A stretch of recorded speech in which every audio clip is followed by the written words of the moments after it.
Bem, então, pessoal, dando continuidade ao que a gente estava falando antes, né, sobre transformações no plano complexo. Na aula passada a gente tinha começado a falar um pouco sobre as chamadas transformações de Möbius, né? E hoje a gente vai ver mais algumas propriedades dessas transformações, porque, como eu disse antes, elas têm grande relevância por serem transformações que preservam os ângulos, né, nos discos hiperbólicos, certo?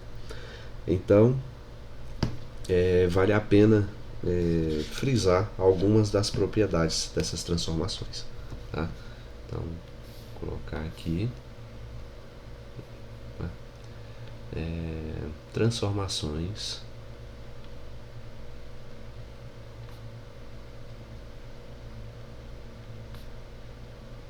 de Möbius.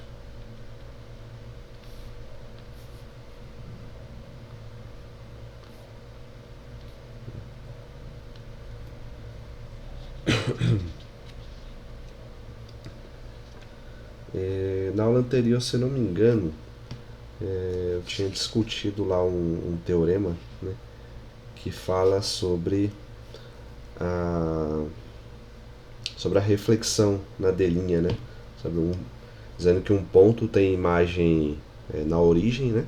Sobre reflexão na D', é,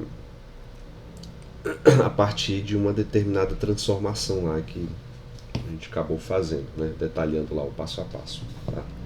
Então, vou pegar esse gancho aí para a gente dar continuidade. Né? Só lembrando que o que são as chamadas transformações de Möbius, né? São funções como mz, né? M de z, cuja forma geral pode ser colocada assim, ó, az mais b no numerador, né? E no denominador você inverte colocando a conjugação, né? Nesses A, B, Z são todos complexos, né? Então você tem aqui, ó, complexo de B multiplicado por Z mais, quer dizer, conjugado de B, né, multiplicado por Z mais o conjugado de A, tá? Isso de forma geral, né? Então, só para ver uma aplicação e uma que já exemplifica uma propriedade dessas transformações, a gente pode colocar aqui, ó, nesse exemplo,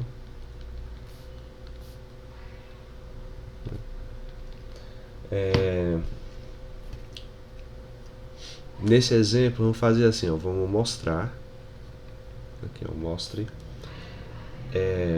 que a composição, vamos escrever a composição, né? Vamos só colocar a composição de duas transformações, tipo, vou chamar uma de M2 composta de M1, né? Mostre que M2 composta de M1, né, são o que eu escrevo aqui, vou colocar composições, composição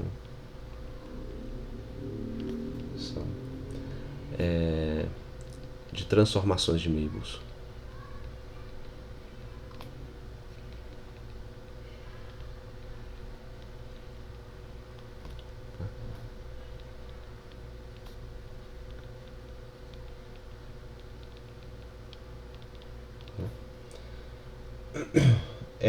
Essa composição, ela é em si uma transformação de Möbius, né, da mesma forma, né? Então mostre que essa composição M2 M1, né, de transformações de Möbius é também uma transformação de Möbius. Vou colocar aqui para não escrever de novo.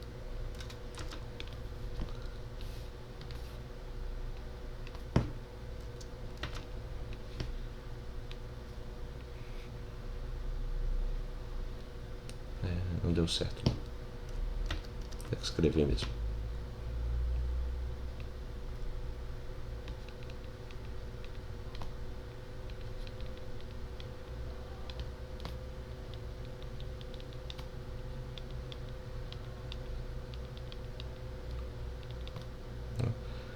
Então, basicamente, qual é a ideia, né, desse exemplo que também mostra em si uma propriedade dessas transformações de Möbius?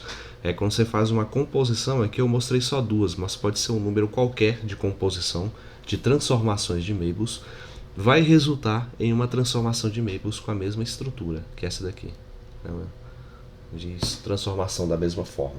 Tá? E bom, como que a gente pode mostrar isso, né? Existem formas diferentes de se ilustrar essa ideia, mas deixa eu ver, uma forma que pegue assim o termo geral. Eu vou fazer assim, vou usar a transformação que utilizamos na aula anterior, né? E escrever assim, seja colocar ρ1, né, de z, uma transformação alfa conjugado de z menos 1 sobre conjugado de z menos alfa. Né? Isso aqui é um tipo de transformação de Möbius. Né? Só porque adotei esse modelo, né, não significa que a gente não recaia nesse caso geral aqui. Né? Ele tem a mesma estrutura do caso geral. Então,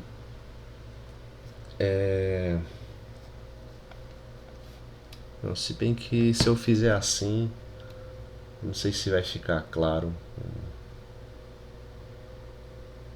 Não, eu não vou por essa abordagem não. Vou fazer assim, vou pela outra maneira, né?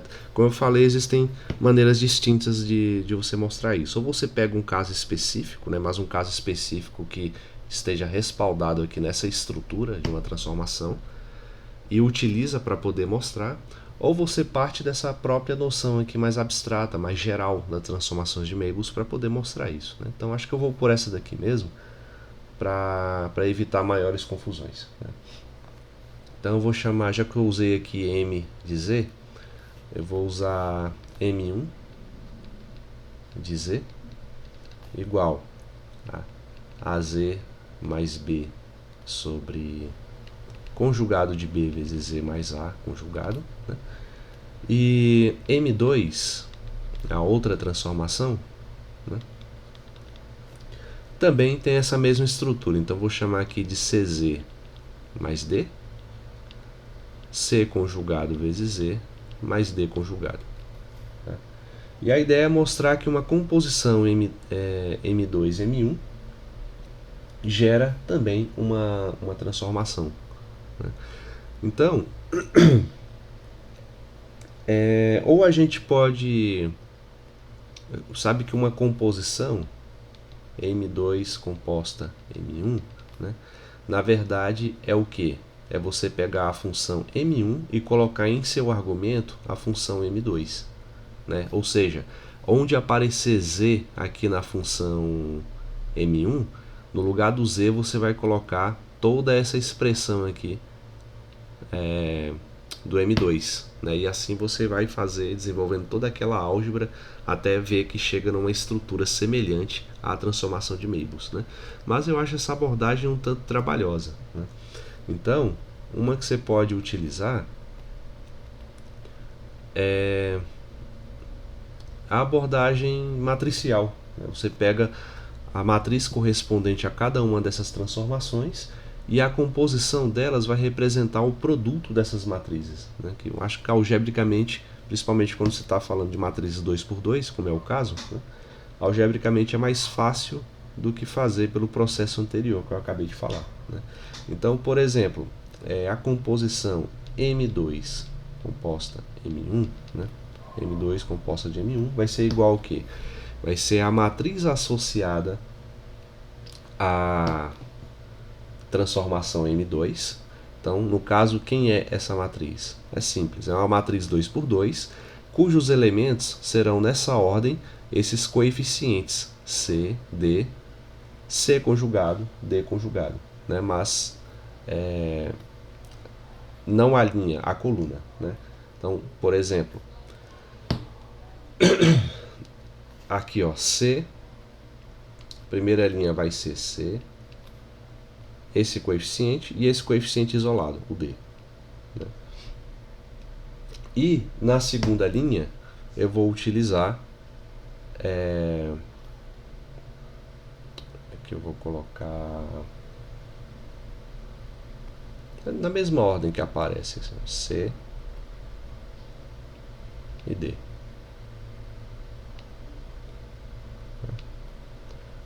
Multiplicado, né, uma composição nesse caso vai significar um produto das matrizes, multiplicado pela matriz correspondente à transformação M1. Né, usando o mesmo raciocínio, fica AB, BA, né, só que em conjugado.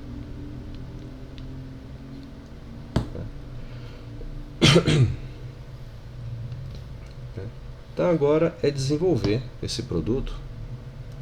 Deixa eu colocar aqui embaixo. E vendo o que vai resultar. Então, produto de matrizes, né? Primeira linha multiplicado pela primeira coluna. Vai resultar o primeiro elemento da matriz resultante. Então, C vezes A, né? Mais D vezes B. Aqui, ó, D multiplicado por B conjugado. Né? Agora, para obter o elemento que vem aqui, ó, na primeira linha, segunda coluna. Então, eu preciso multiplicar a primeira linha dessa matriz da esquerda pela segunda coluna da matriz M1. Né? Então, o que isso vai resultar? C vezes B somado com D vezes A conjugado. Então, C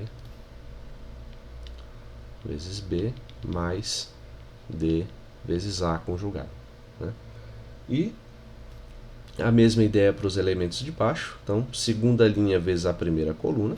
Vai ficar C conjugado vezes A mais D conjugado vezes B conjugado. Né? E por último, segunda linha multiplicado pela segunda coluna. C conjugado vezes B mais D conjugado vezes A conjugado.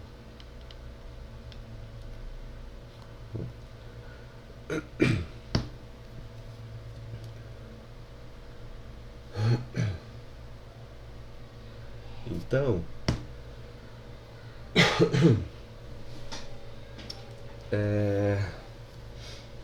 deixa eu ver como é que a gente pode fazer a conclusão. Isso aqui, se eu tirasse o conjugado desse, C vezes A, B.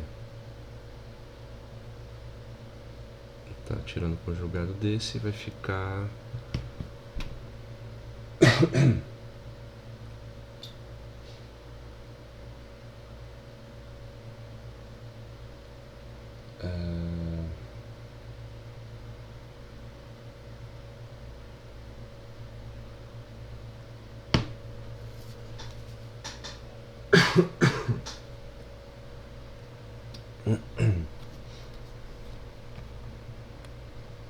tá.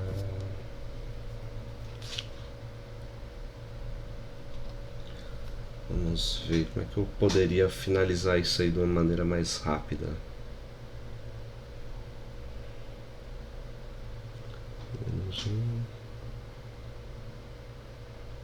Não. Eu tava vendo alguma maneira de diminuir aqui, mas acho que nem precisa fazer isso. Vamos fazer só fechar mesmo a conclusão. Eu não quero mostrar que a composição de duas transformações também é uma transformação de Möbius, né? Então, vamos fazer isso, ó. O produto dessas matrizes corresponde à composição M2 e M1, né? E o resultado disso é dado por essa matriz aqui, né? E eu posso colocar na estrutura de uma fração, assim como estava anteriormente de eu jogar aqui na estrutura de uma matriz. Né? Então veja, por exemplo, que na transformação M1, né, o A é o termo aqui do primeiro elemento, né, primeira linha, primeira coluna. O B, ele está multiplicando por Z, né? O A está multiplicando por Z. Então eu vou pegar aqui esse primeiro elemento da matriz resultante, e multiplicar ele por z. Vai ficar CA mais DB conjugado multiplicado por z, mais o B é o termo que aparece aqui na segunda entrada, né? Então, e o termo que aparece aqui, ó, primeira linha, segunda coluna, né? Ou como às vezes eu me refiro, segunda entrada da matriz, né? É CB mais D vezes A conjugado. Também vai resultar em um número complexo. CB mais D A conjugado, né? Dividido pelo o conjugado desse número que está aqui multiplicado por z, né? Eu vou colocar aqui, acho que vai ficar um pouco curto. Vou tentar C vezes A mais D conjugado. Não. Ó, aqui tem que ir o conjugado desse número, né? Então só vou fazer aqui no cantinho, porque senão ele vai ficar muito esmagado, né? O conjugado desse número aqui, né, pelas propriedades de conjugação e tudo mais, pode ser colocado assim, ó, pode ser escrito que o conjugado da soma de números complexos é a soma do conjugado desses números complexos. Então, C vezes A conjugado somado com D vezes B conjugado, né? E C, A, B e D são todos números complexos também, né? Podem ser puros, complexos puros ou não, né? Lembrando que um número real também é um número complexo, tá?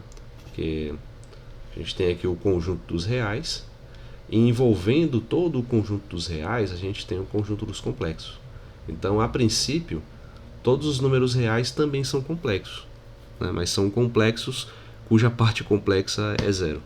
Então, dá para você entender dessa maneira, né? Então, só ressaltando esse fato, porque aqui a gente agora está trabalhando com números complexos, então vai que eu cito assim, ó, seja um número complexo raiz de 5. Raiz de 5 é um número complexo, porque ele é real, tá? Beleza, então aqui você tem dois números complexos multiplicando e tirando o conjugado entre eles, né? Então, ó, fica o conjugado do conjugado de C, basicamente você vai cancelar uma conjugação com a outra, vai ficar apenas C, né? E o conjugado de A vai ficar assim. E aqui também é a mesma coisa, ó. O conjugado do conjugado de D vezes B vai cancelar a conjugação e vai ficar apenas D vezes B. Então o número que aparece aqui multiplicando por Z vai ser C vezes o conjugado de A mais DB. E o D conjugado é a mesma coisa. C vezes B mais D vezes A, conjugados. Tirando a conjugação de tudo isso, a gente vai ter C vezes B conjugado, mais conjugado de D vezes conjugado de A, conjugado, vai resultar em C vezes B conjugado, mais D vezes A. Então, finalizando. Pronto, com isso a gente mostra que a composição de duas transformações de Möbius também é uma transformação de Möbius. Um número complexo multiplicado por Z somado com outro número complexo. Um número complexo multiplicado por B somado com outro número complexo. A mesma estrutura, né, de uma forma geral, de uma transformação de Möbius, né? Aí, se você ainda tem dificuldade de enxergar isso que eu falei, isso aqui, como eu falei, ó, por exemplo, tudo isso aqui vai resultar em um número complexo. Chama ele de alfa, por exemplo, né? Esse aqui, chama ele de beta. Esse aqui, de gama. E esse último, chamar de delta minúsculo, né? Então você vai ter alfa Z mais beta e embaixo gama B mais delta, né? Então, mesma estrutura de uma transformação de Möbius. Deixa eu apagar aqui para não ficar muito poluído. Então aqui está mostrado aí nesse exemplo se pretendia.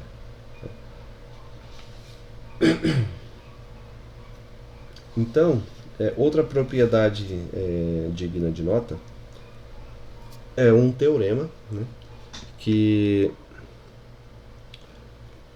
a gente pode resumir ele afirmando o seguinte, que toda transformação de Mabus, né, dessa forma aqui que a gente colocou em cima, né, restrito àquela região interna do nosso disco hiperbólico, né, aquele D, região D, né, ela é composta de duas reflexões não euclidianas e uma transformação não euclidiana. E isso dá para mostrar. Então, primeiro, vamos colocar aqui.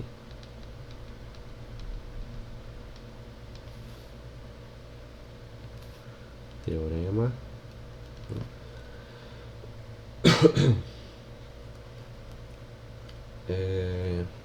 Então, vou deixar esse símbolo M de Z para me referir, né, à transformação de Mabus, com parte variável Z, né, número complexo Z. Então, a função M de Z, né, com restrição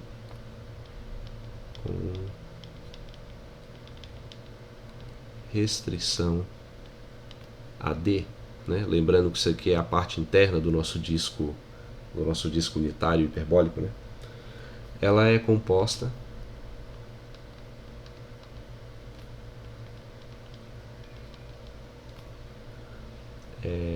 de duas reflexões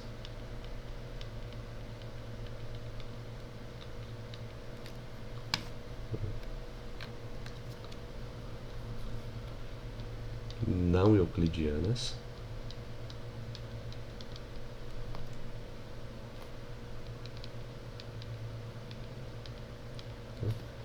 e uma transformação também não euclidiana.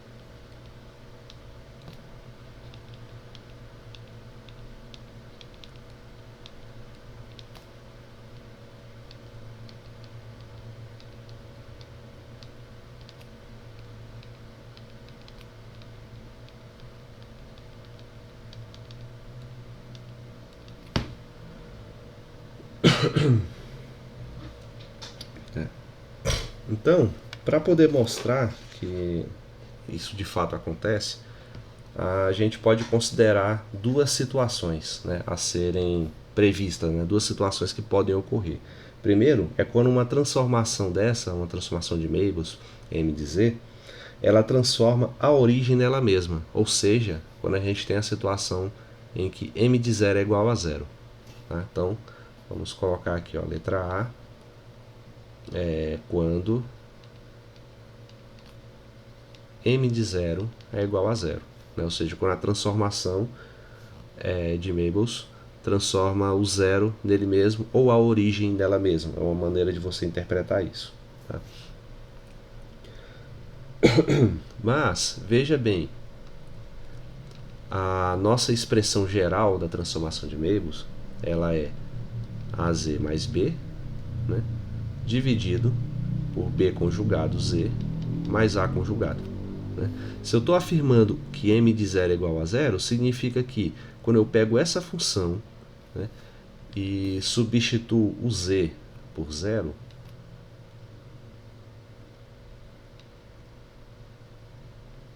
né, o que a gente obtém? Ó? A vezes 0 dá 0, B conjugado vezes 0 dá 0, e isso aqui tem que ser igual a 0 no final. Né? Ou seja, a gente está afirmando que B dividido por A conjugado é igual a 0. E isso, por sua vez, só acontece quando a gente tem o B igual a 0. Né? O A pode assumir qualquer número, mas para que essa divisão dê 0, o B, que está aqui no numerador, necessariamente deve ser 0. Certo? Então, com B igual a 0, a gente tem a estrutura geral dessa transformação que faz a origem ser mapeada nela mesma. Né? Então, portanto, nossa transformação de Mabus vai ficar A vezes Z né? Aí o b é igual a zero, né? Então não tem o termo b. Então, deixa ali. Dividido por... Se o b é zero, o conjugado de b vai ser zero também. Então esse termo aqui de baixo vai cancelar e vai ficar só o a conjugado. Tá? Certo? Então temos que uma transformação que mapeia a origem dela mesma, né, não sai do lugar, né, ela tem esse tipo de estrutura, né? Mas isso pode ser interpretado, esse termo aqui, ó, ele pode ser interpretado como algo que está fazendo esse nosso ponto de referência, no caso pode ser até a própria origem mesmo, como se a gente estivesse rodeando esse ponto, né, fazendo uma rotação em torno dele, né? E isso está sendo ilustrado por esse termo aqui, ó, o A sobre o A conjugado, né? Então, falta a gente atribuir esse significado ao A sobre A conjugado que está multiplicando por Z, né? Então, como que a gente faz, né, essa atribuição de significado? Bom, a gente pode lembrar do seguinte, que podemos representar o número complexo Z em sua forma polar, né, que eu mostrei na aula anterior, como R, ou R não, vou colocar um ρ, né, multiplicado por E elevado a iθ. Né? Lembra que eu até falei que isso resulta em E multiplicado por cosseno de θ mais I seno θ. Tá? Tem essa forma que é a chamada forma polar dos números complexos. Tá? Mas só essa primeira representação aqui já é o bastante para a gente.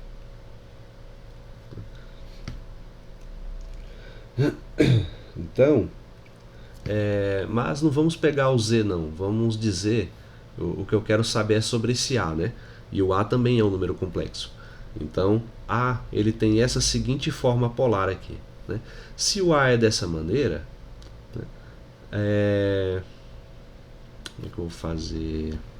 Não, vou mostrar assim, ó. A é ρ multiplicado por cosseno de θ mais I seno θ, né? Que por sua vez é igual a ρ vezes E elevado a iθ. Né? A mesma coisa que eu tinha escrito antes, mas colocando esse passo aqui. Né? Vou colocar ele para mostrar o que acontece quando a gente faz a conjugação de A. Né? Como é que fica o conjugado de ρ vezes cosseno θ mais I seno θ? Né? O que faz a conjugação em um número complexo? E aí, gente? Quando você tem, por exemplo, o número complexo A mais IB, né? Como é que fica a conjugação dele? Conjugação desse número. A conjugação faz o que com esse sinal aqui no meio?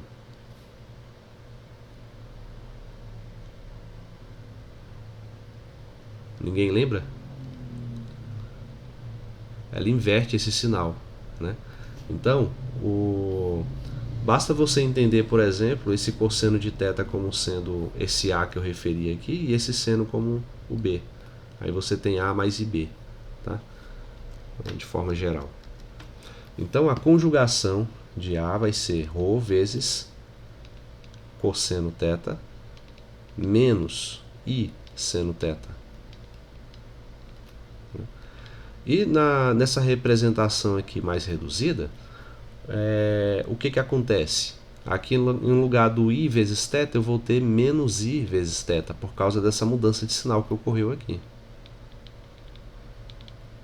Tá? Então, ó, com isso, a gente tem o seguinte, ó. Nossa transformação M de Z vai ser A vezes Z, ou seja, no lugar do A eu vou colocar ρ vezes E elevado a iθ, né, multiplicado por Z, e embaixo o conjugado dele, né, que é ρ vezes E elevado a menos iθ. Então, com isso, a gente já cancela esse ρ aqui, ele não faz nada no nosso cálculo, né? E o que vamos ter em seguida é essa situação, ó, E elevado a iθ dividido por E elevado a menos iθ, né? Divisão de potências de mesma base, eu conservo a base e subtraio os expoentes. Aí vai ficar iθ menos o expoente de baixo, que é menos iθ. Menos e menos é mais, então vou ter 2iθ. Né? Multiplicado por z. Né? Agora fica mais claro o significado desse termo A sobre A conjugado, porque E elevado a 2iθ nada mais é do que nessa representação polar a volta que você faz completa no ciclo trigonométrico. Tá? Isso, claro, considerando o valor de θ. Né? Mas ele representa uma rotação em torno de um ponto dado como origem. Né? E essa representação polar ela deixa isso mais claro nesse sentido. Né? E essa rotação, como o próprio ρ desapareceu aqui, ela não vai depender do raio, né, do círculo que a gente está considerando. Então, é uma rotação em sua forma mais pura. Né? Então, aqui, ó, rotação.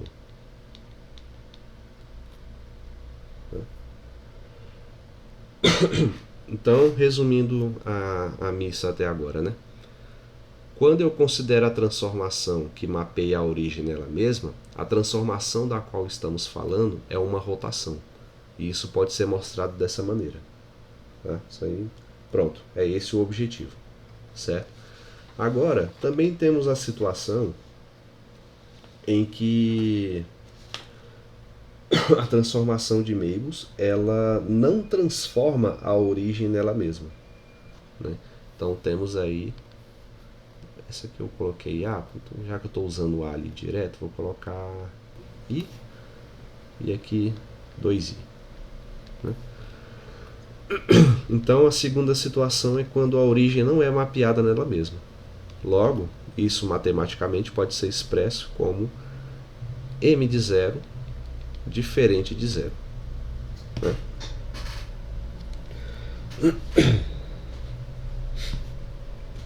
Então, como que a gente mostra aí o significado dessa transformação nesse caso concreto? Né?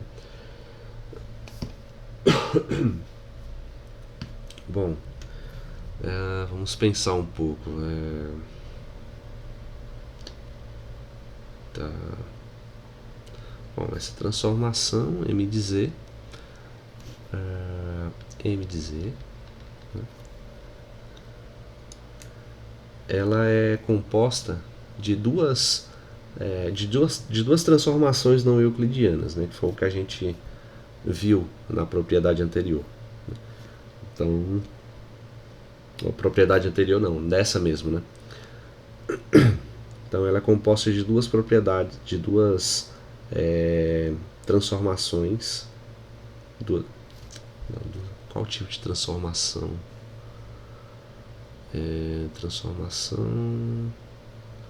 Vamos fazer a composição. Isso vai ser uma reflexão. Né? Vai ser composição de duas reflexões não euclidianas. Né? Então, a gente pode representar uma reflexão não euclidiana assim, ó. Vou colocar R, né?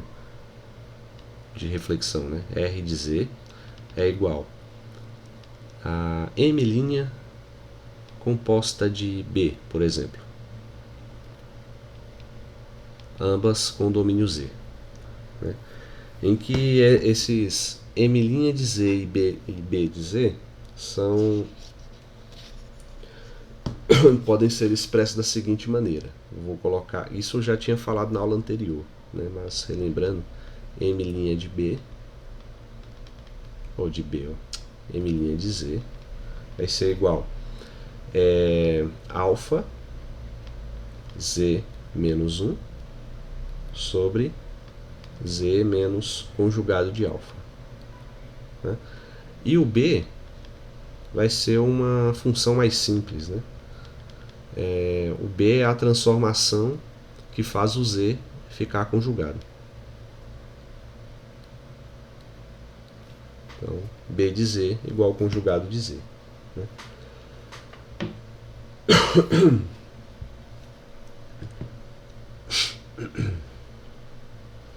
Tá, então vamos ver.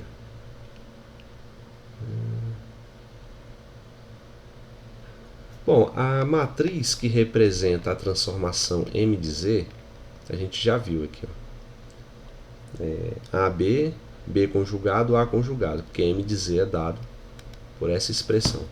Né? Logo, qual seria a matriz, então, associada, né, a essa transformação M' de Z? Né?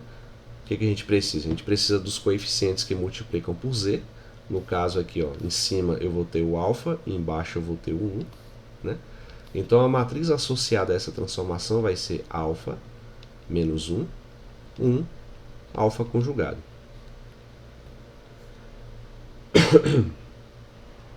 E lembrando, né, o próprio M de Z que a gente já colocou lá em cima, só para comparar, que é A, B, B conjugado, A conjugado. Né?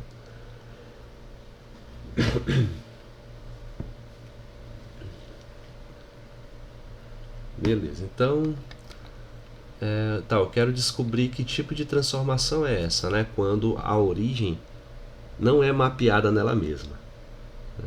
Então acho que eu vou precisar mesmo dessa expressão geral da transformação de meios. Vamos tentar fazer a seguinte composição. Ó. M de Z composta de M' de Z. Né? Então aqui a gente faz o produto das matrizes associadas. Né? M de Z, né, a matriz geral ali, AB, B conjugado, A conjugado, multiplicado pela transformação M' de Z, que é alfa menos 1, 1 e alfa conjugado. Né? E o resultado disso, vou colocar aqui embaixo, você pode representar isso aqui, é porque eu fico mudando, né? A composição você pode representar dessa maneira ou dessa maneira aqui, ó. Só para ficar claro. Tá? A gente costuma colocar só esse parêntese aqui do domínio, né? Quando a composição dessas duas funções aqui dependem de Z. Aí, já que depende da mesma variável, a gente deixa ela de fora. Né? É uma outra maneira de se escrever. Tá? Então, e o resultado disso vai dar o quê? Bom, tem que fazer o produto, né? Primeira linha vezes a primeira coluna, vai ficar A vezes alfa mais B. Né? Depois, primeira linha multiplicado pela segunda coluna, A vezes alfa mais B, alfa conjugado. Segunda linha pela primeira coluna, então B conjugado alfa mais A conjugado. E por fim, segunda linha vezes a segunda coluna.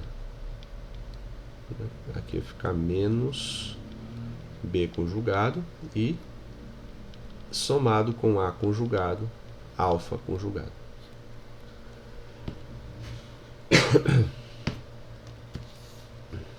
Deixa eu ver, deu tudo certo. Ah, não, cometi um erro, olha só. Aqui é menos alfa, né?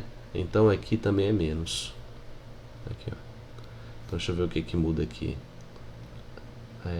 Linha vezes coluna, né? Então esse segundo elemento vai ter aqui negativo, né? E esse último elemento, linha vezes coluna, esse aqui vai ficar negativo também. Pronto.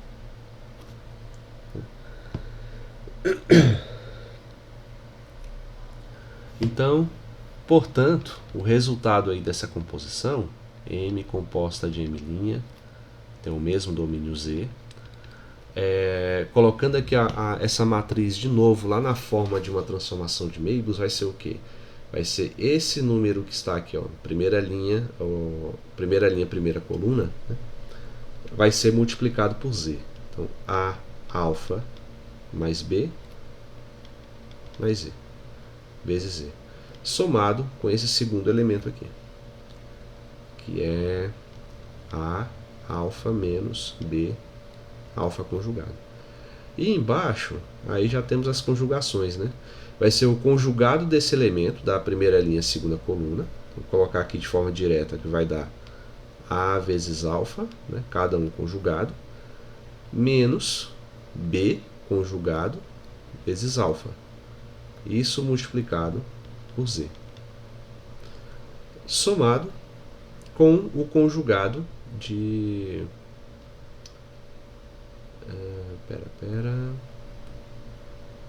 Não, aqui...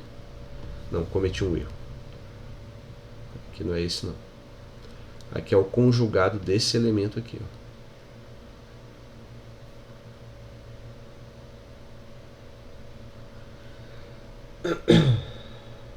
Né? Vai ser conjugado de B, o conjugado do conjugado de B dá B, vezes o conjugado de alfa, né? Mais o conjugado do conjugado de alfa, de A quer dizer, né? Dá apenas A. E deixa eu ver, é isso mesmo? É isso mesmo. E aqui embaixo, o último elemento, posso colocar assim, ó, o menos em evidência, né? E o conjugado desse elemento que está aqui, né? Vai ser conjugado do conjugado de B, que é B, mais A vezes alfa. Deixa eu ver se eu não cometi nenhum erro aqui. Aqui dá esse vezes esse. Tá, então aqui esse elemento vezes Z, depois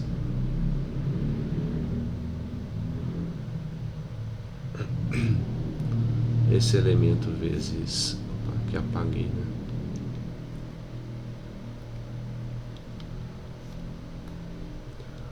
Aqui vem a segunda linha, não, primeira linha, segunda coluna, embaixo é B alfa mais alfa, né? Conjugado.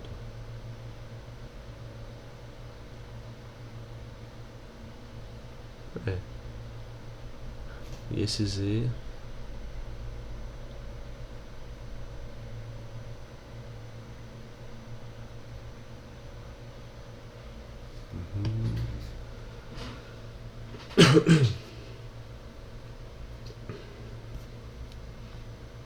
é porque esse Z aqui é conjugado também.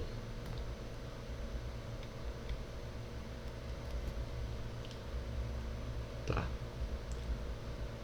Bom, creio que seja isso mesmo.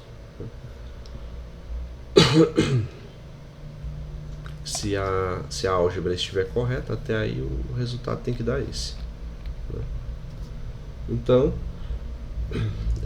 vê que o resultado dessa composição de transformações resulta nessa fração aqui, né? E lá em cima a gente está falando que a origem não é mapeada nela mesma, ou seja, m de zero não resulta em zero, né? Então,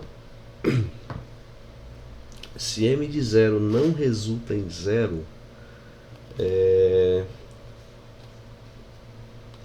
qual é a condição que a gente pode impor?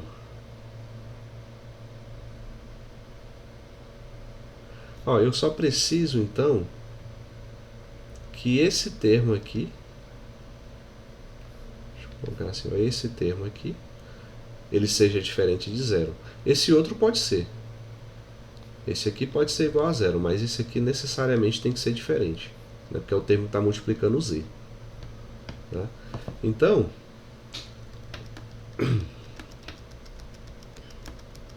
diante disso, a gente pode afirmar assim, ó, então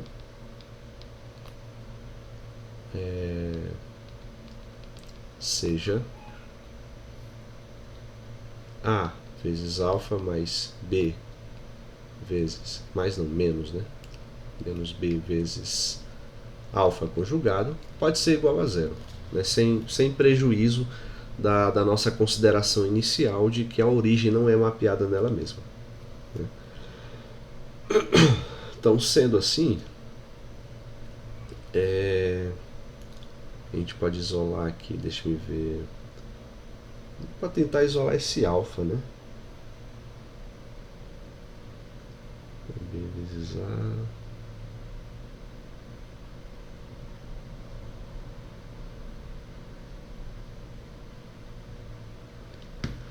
Vamos isolar o alfa desse jeito, dependendo do conjugado. Vamos ver.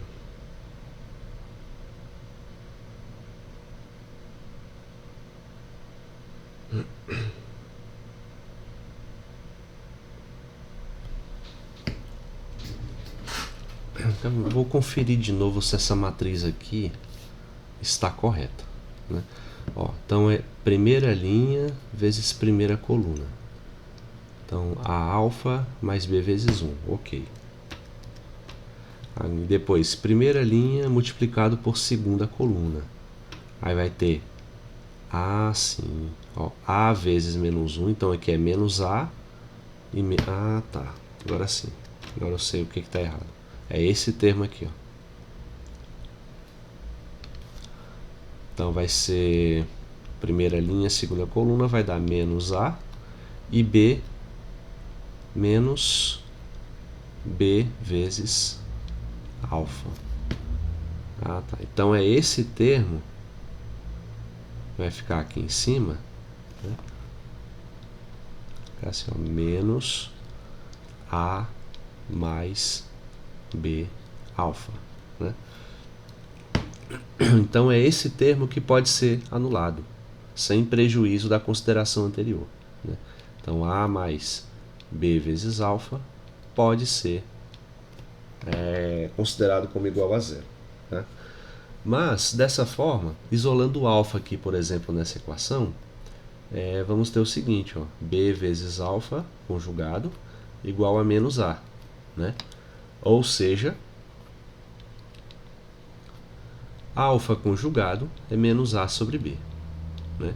Se alfa conjugado é menos A sobre B, a gente tem que o alfa, né, sem a conjugação nenhuma, vai ser o conjugado dessa expressão, né? Ou seja, vai ser menos A conjugado dividido por B conjugado.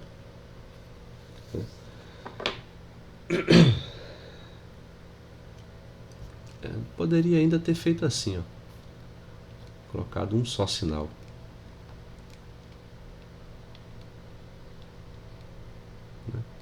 Também pode ser feito assim, desde que você coloque o parêntese para indicar que a conjugação está valendo tanto para o numerador quanto para o denominador, né? Se você colocar sem parênteses, vai indicar que só o numerador é o conjugado na história. Então, então temos que o valor de alfa, se B for diferente de zero, então alfa tem que ser igual a isso daqui, né? Bom, portanto, se B tem que ser diferente de zero, então alfa é igual a menos A sobre B conjugado.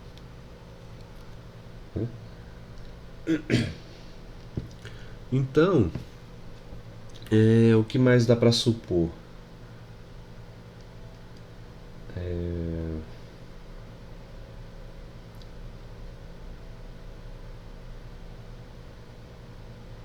Valor de alfa.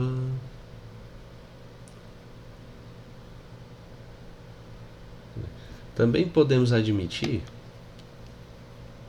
o seguinte, ó, como o módulo de A ele é maior que o módulo de B, né?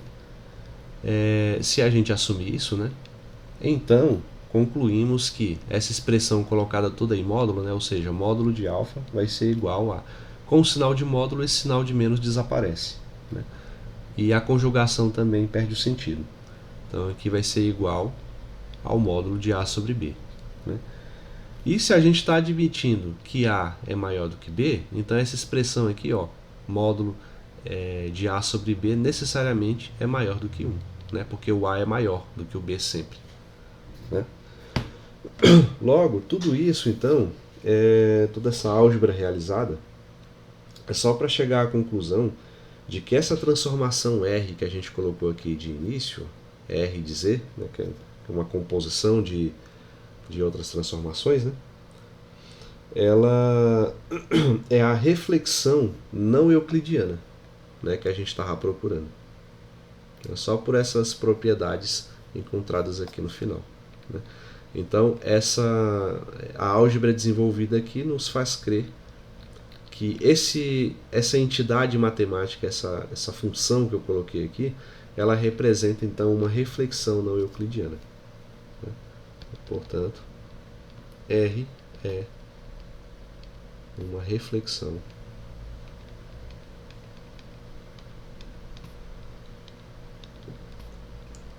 não euclidiana.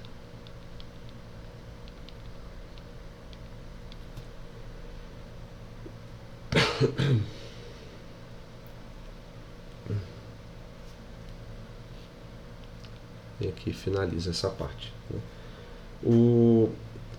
Isso que a gente falou aqui, tanto aqui no I quanto no 2I, né? Ou seja, as condições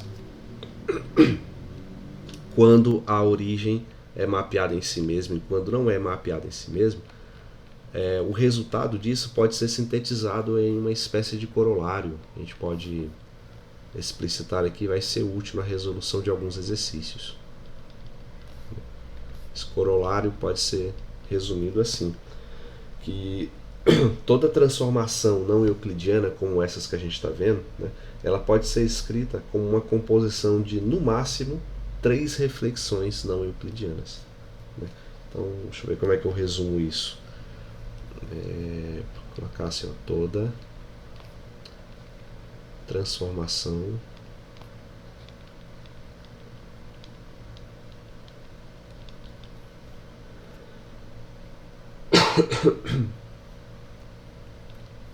não euclidiana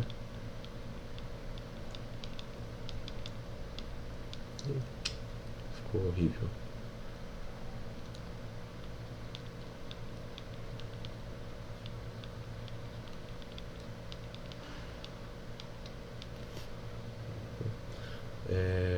Pode ser escrita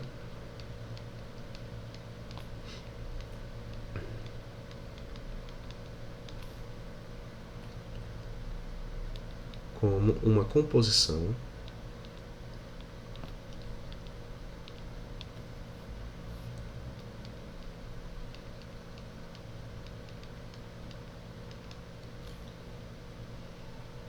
de, no máximo, 3 reflexões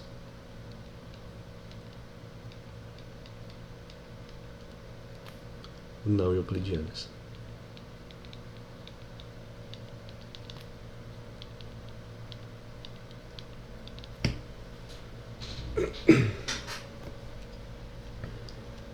Tá? Então, essa afirmação, né, colocada aí dessa maneira, ela pode ser obtida até dos resultados que a gente discutiu aqui em cima, né? Porque, ó, por exemplo, vou exemplificar isso aqui. A nossa composição, a nossa forma geral aí da transformação de Möbius, dada por AZ mais B dividido pelo conjugado de B vezes Z mais conjugado de A, né? Ela é uma composição de 2 reflexões, como a gente já colocou aqui em cima, né? Já pode ser escrita como uma composição de 2 reflexões.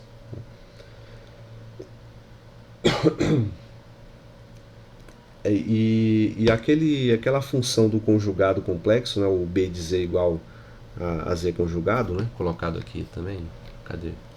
Aqui. B de Z igual ao Z conjugado, ela é uma reflexão no eixo x, né? Se a gente estiver considerando aí um plano cartesiano, né? Então, o exemplo mais simples que a gente consegue ver, né, dessa transformação m de z ser composta por no máximo três reflexões não euclidianas é você escrever o m de z assim, ó. O m de z pode ser escrito como vamos ver, a própria função m de z composta de uma reflexão r de z composta da inversa dessa reflexão. É um exemplo bem trivial mesmo, mas que mostra que essa propriedade é verdadeira. Por quê? Porque a inversa composta dela mesma vai dar a transformação nula, né? A transformação identidade, certo? E M composta da transformação identidade não vai fazer nada, né? Vai resultar em próprio M de Z. Então, temos aqui três reflexões não euclidianas e resultando em uma transformação não euclidiana. É um exemplo só para ficar um pouquinho mais palpável, né? Eu sei que ainda está meio longe disso, né? Quando a gente trabalha com esse nível de abstração, a palavra palpável ela soa quase como uma piada, né? Mas ainda ajuda a digerir um pouco mais o conceito, né? E vamos ver o que pode fazer mais.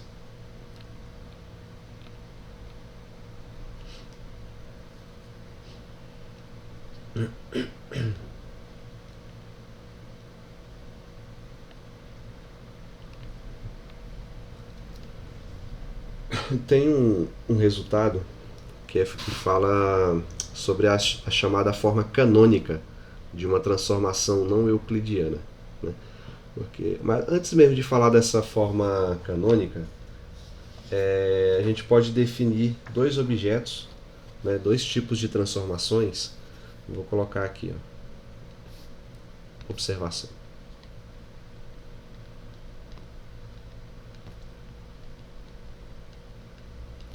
Que vai duas definições que vão entrar aí no nosso dicionário, por assim dizer, né? São as transformações não euclidianas diretas e indiretas. Então,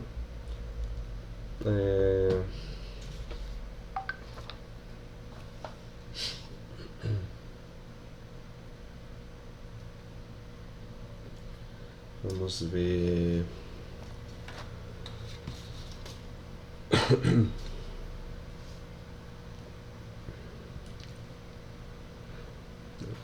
Então, assim, primeiro, né, antes de escrever a observação, né, o porquê da gente falar desse número máximo de reflexões não euclidianas em torno de uma transformação, né, é que a relevância, né, desse resultado, ela vem do fato de que uma única reflexão não euclidiana ela inverte a orientação dos ângulos entre as delhinhas lá no disco, né, no disco de Poincaré, né? Então, as transformações que isso, ou seja, a transformação ela causa uma inversão, né, desses ângulos. E as transformações que mantêm inalteradas as orientações, né, elas são denominadas transformações não euclidianas diretas, né? E aquelas que causam alterações, elas são as indiretas, né? Então, resumindo, a gente pode colocar assim, ó. Deixa eu ver, vou colocar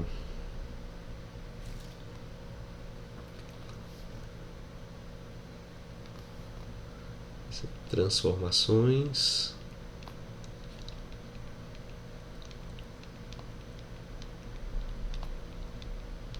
não euclidianas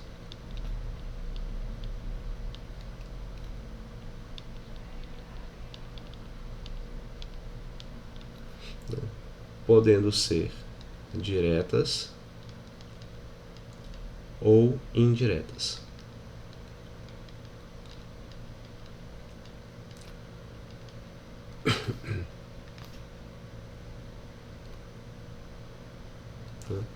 No caso das diretas, é como eu falei, que elas não alteram as orientações, né?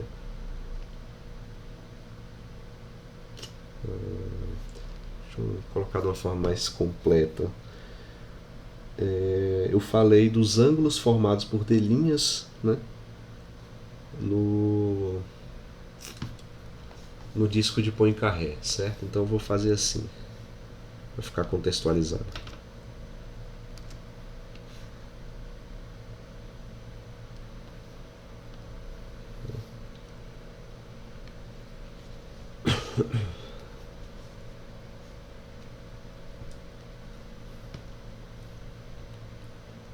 Vou colocar assim, ó, seja θ é o ângulo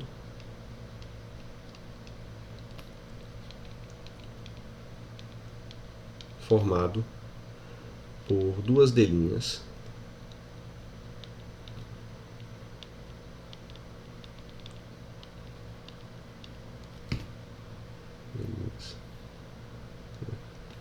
em D. Né? Lembrando, D, a região interna lá do disco de Poincaré. Né? Então, nesse contexto, as transformações não euclidianas né, diretas são aquelas que mantêm inalteradas as orientações desse ângulo. Né? Então, colocar assim, ó, não altera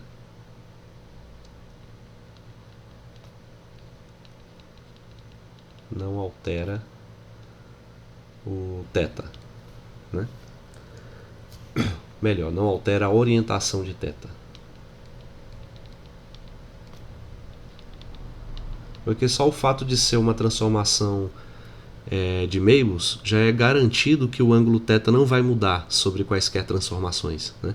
Agora que a gente está falando da orientação desse ângulo, ou seja, se a gente fizer reflexões ou outro tipo de transformação, se esse ângulo, por exemplo, se ele tivesse desenhado assim, que é entre duas delínhas, por exemplo, né? Se eu fizer uma transformação aqui nesse plano e esse ângulo permanecer desse jeito, a gente está falando de uma transformação direta. Porém, vai que acontece de, após uma transformação, esse ângulo passar a ter outra orientação, digamos assim, para cá. Né? Então, houve uma alteração em relação à posição que ele estava anteriormente. Né? Então, nesse caso, a gente fala de uma transformação não euclidiana indireta. Tá? Então, só para ilustrar esse tipo de mudança que pode ocorrer. Né? Isso vai ser mais relevante a partir da aula seguinte, quando a gente já começar a falar de triângulos hiperbólicos e ver algumas fórmulas, né, a respeito e qual a diferença deles, né, para os triângulos na geometria euclidiana, que é mais convencional aí pra gente. Né? Altera a orientação de θ, não altera, né, e a outra altera. Vou fazer assim.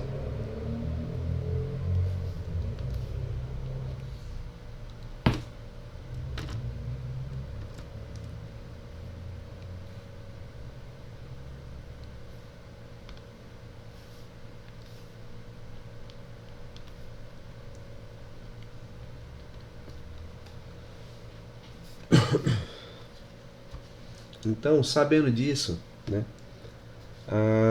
há umas pontuações a serem feitas a respeito das transformações não euclidianas diretas. Né? Então, sobre elas, vamos falar o seguinte. Assim,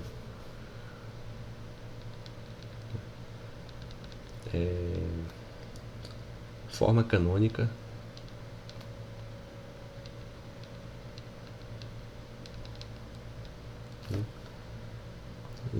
de uma transformação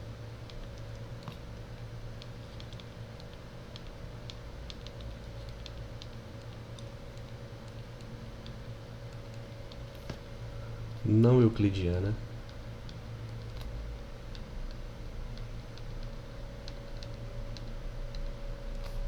direta, que a gente vai chamar aqui de M de Z, é uma transformação direta.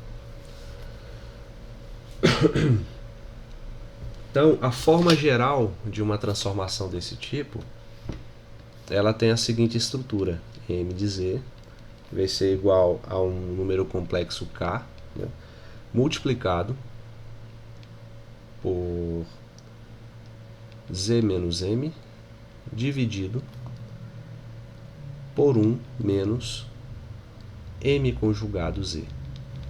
Vou colocar aqui entre parênteses para não ficar parecendo que o K está multiplicado só pelo Z. Tá? Então, como eu disse, o K e o M são números complexos, onde o K em módulo é igual a 1, né? E o M é menor, em módulo também é menor do que 1. São essas as condições para compor essa estrutura de uma transformação não euclidiana direta, né? Então, a gente pode até exemplificar, né, uma aplicação dessa definição considerando a forma geral, né, da transformação não euclidiana que a gente já viu anteriormente.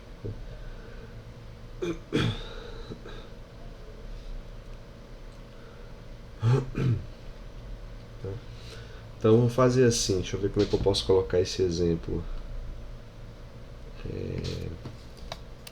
Escrever assim. Exemplo.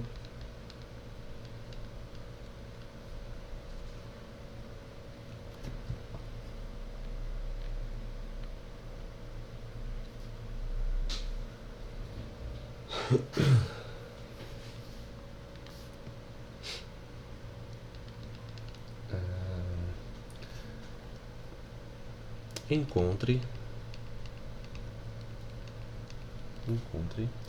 a forma geral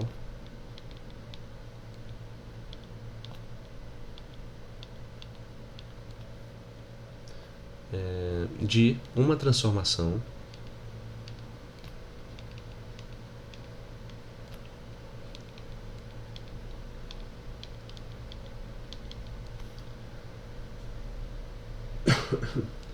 que mapeia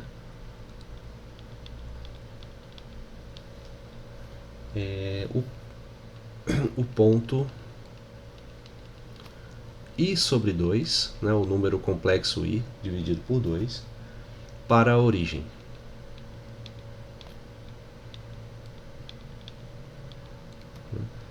Aí com isso a gente pode ver uma aplicação mais clara, né, dessa ferramenta, né? Então, como resolver um exemplo assim? Primeiro, a gente tem que a forma geral de uma transformação canônica, né, eu não vou deduzir essa forma geral, mas deixa eu ver, não sei se no livro ele deduz. Deixa eu dar uma olhadinha aqui. Sim, no livro ele faz uma dedução lá, ela não vai muitas linhas de demonstração, né? Vou deixar para a leitura de vocês, né? Na página 363 do livro, né? Da apostila aí que eu passei para vocês. Se bem que como a apostila que eu mandei é menor, né? Não é o livro inteiro, mas enfim, tentem se guiar lá pela página do livro mesmo, a numeração do livro, e não a numeração que vai estar lá no PDF, né? Na página 363 ele tem a demonstração de como que chega nessa estrutura. Então, como que a gente aplica, né, essa ferramenta para responder uma questão desse tipo? A gente sabe que a expressão da forma canônica de uma transformação não euclidiana direta é dada por K vezes Z menos M dividido por 1 menos MC. Então, vai mapear um ponto I sobre 2 para a origem. Né? Então, quem vai assumir o papel de I sobre 2 vai ser M. M que vai ser esse ponto que será mapeado. Né?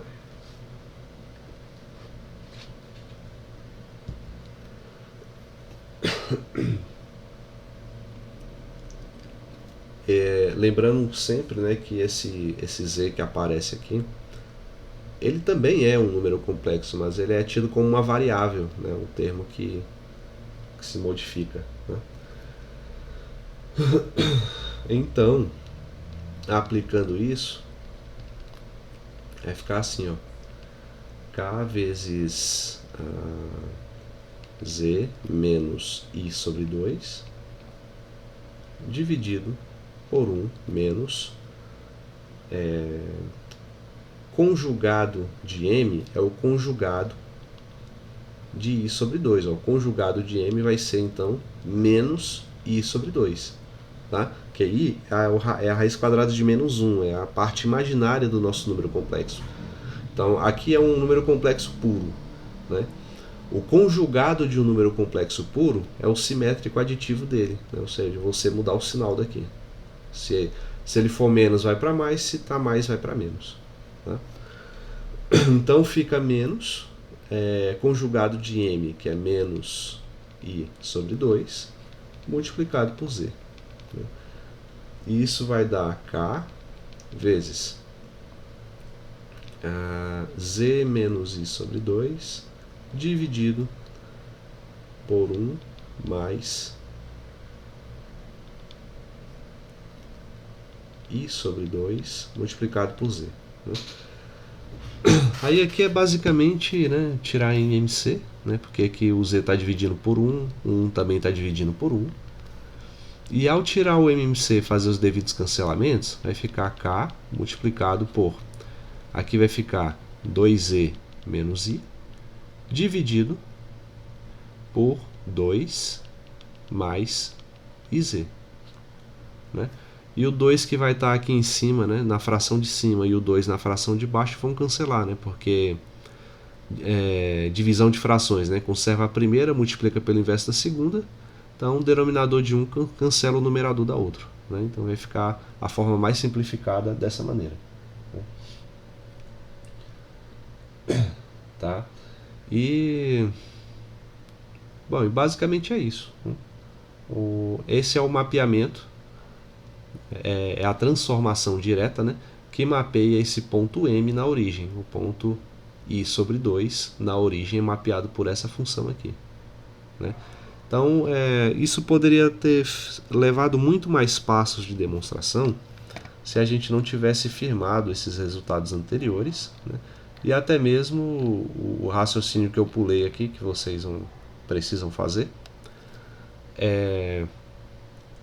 fazer a dedução dessa transformação direta. Né? Então,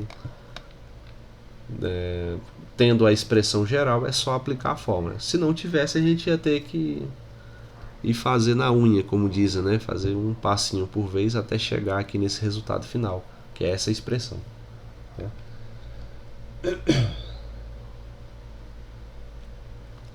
E a gente pode também, sem perda de generalidade, podemos considerar o K em módulo igual a 1. Né? É o que diz aqui no resultado. O módulo K em módulo é 1. Então, a expressão final M de Z vai ficar só assim, ó, 1 multiplicado por tudo isso. Então é 2Z menos I dividido por 2 mais IZ. Né? E se eu fizesse o seguinte, ó, encontre a forma geral de uma transformação que mapeia, aí eu vou transformar esse item aqui em 2. Vou colocar assim, ó.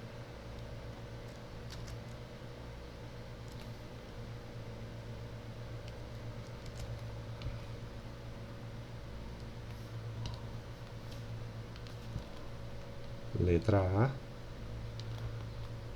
o ponto I sobre 2 para a origem. Né? E a letra B é o mesmo comando, né? Só que agora o ponto 3/4, agora é um número real puro, né? Para a origem.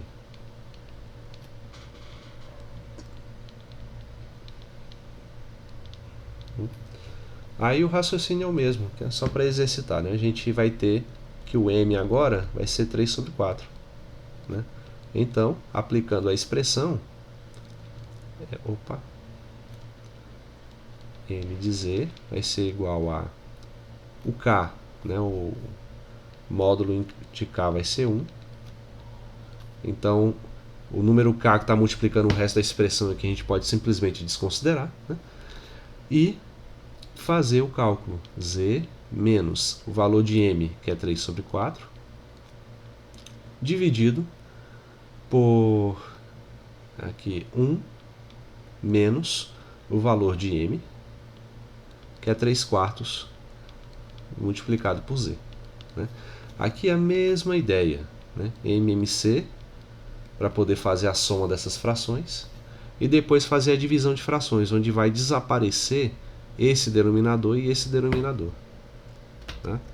Então, fazendo aqui direto, vai resultar em 4z menos 3 dividido por 4 menos 3z. Então, portanto, essa transformação que mapeia 3/4 na origem é dada por essa estrutura, por essa transformação de Mabus específica, 4z menos 3 sobre 4 menos 3z. E assim temos a resposta do item. Beleza? Então, assim que se aplica esse tipo de raciocínio. E também vale a pena mencionar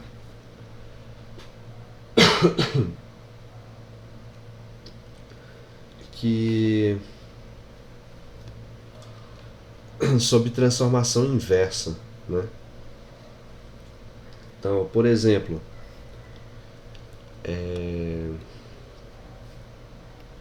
deixa eu ver como é que eu vou escrever isso.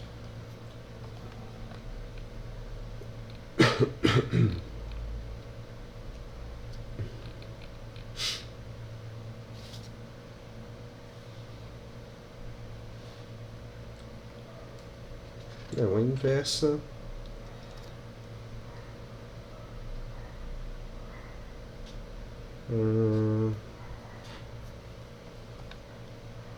Eu queria fazer uma ilustração para poder mostrar isso.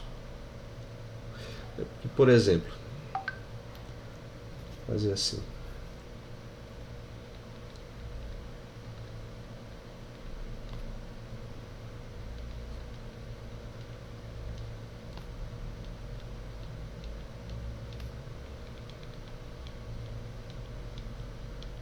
Essas.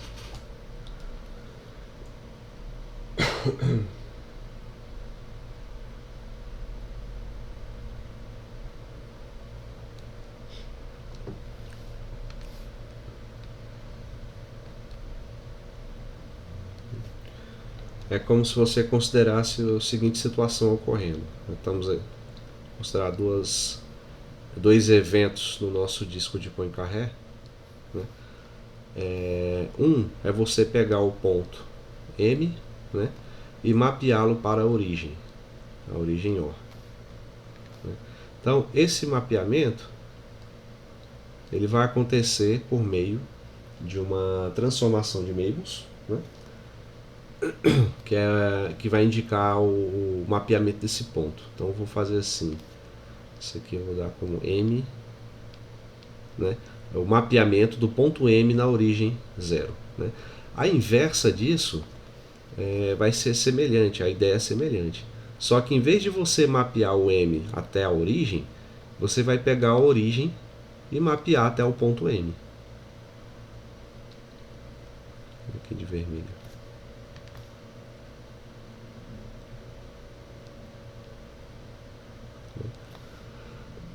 E a função que vai fazer isso, né, de forma inversa, é simplesmente a função inversa de M. Né? Aí, ou seja, como a gente consegue associar uma matriz as transformações de Mabus, então significa que na hora de fazer uma transformação inversa, você vai considerar a matriz inversa daquela transformação para poder fazer o caminho contrário. Então, bom, vamos ver como é que isso funciona. Vamos ver como é que eu posso ilustrar isso. Vamos ver.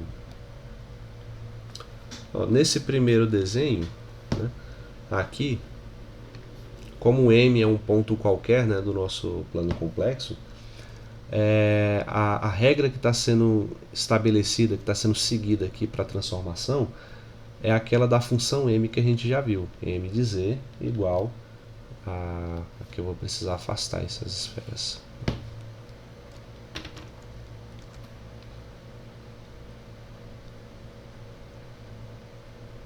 Assim. Né? M de Z igual a K multiplicado por Z menos M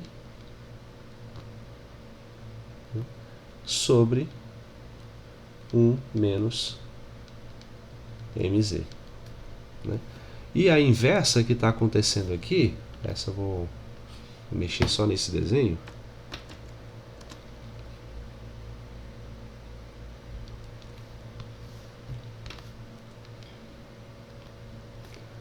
E a transformação inversa, m menos 1 de z, vai ser dada depois que você pega a representação matricial dessa transformação, faz a matriz inversa, né? E aí você coloca na forma algébrica, né? Na forma de uma fração que representa a transformação de Mabus nesse caso. Só que aí você vai passar a ter a representação da transformação não euclidiana direta inversa. Olha o tamanho do nome, né? E vai ser uma expressão assim: z mais k vezes m, né, sobre mz mais k. Tá? Então, para poder ver esse conceito, tentem fazer o seguinte, ó, faz aqui a mesma questão anterior, né, que encontre a forma geral de uma transformação que mapeia, em vez do ponto i sobre 2 para a origem, faz a origem para o ponto i sobre 2. Que aí, em vez de utilizar essa expressão aqui para fazer esse mapeamento, você vai utilizar a inversa dessa expressão, que é dada por essa fórmula aqui. Aí você vai encontrar qual é a transformação de Mabus que faz esse mapeamento. Ok? Esse eu não vou fazer não, vou deixar para vocês exercitarem esse conceito. Né? E bem, bom, acho que eu ia continuar para falar sobre distância, né, na geometria hiperbólica, mas eu acho que eu vou deixar esse conceito para a próxima aula, para quando a gente for, talvez aí já dá para emendar com alguns teoremas geométricos que eu quero falar, né? Também sobre o conceito de triângulo e tudo mais, como se calculam as medidas de um triângulo. Vamos ver se dá tempo de falar sobre tudo isso já na próxima aula, ok? Algum comentário, pessoal? Alguma observação, uma dúvida, não sei? Não? Bom, então nesse caso a gente vai ficando por aqui, né? E boa noite a todos e até a próxima semana. Até mais.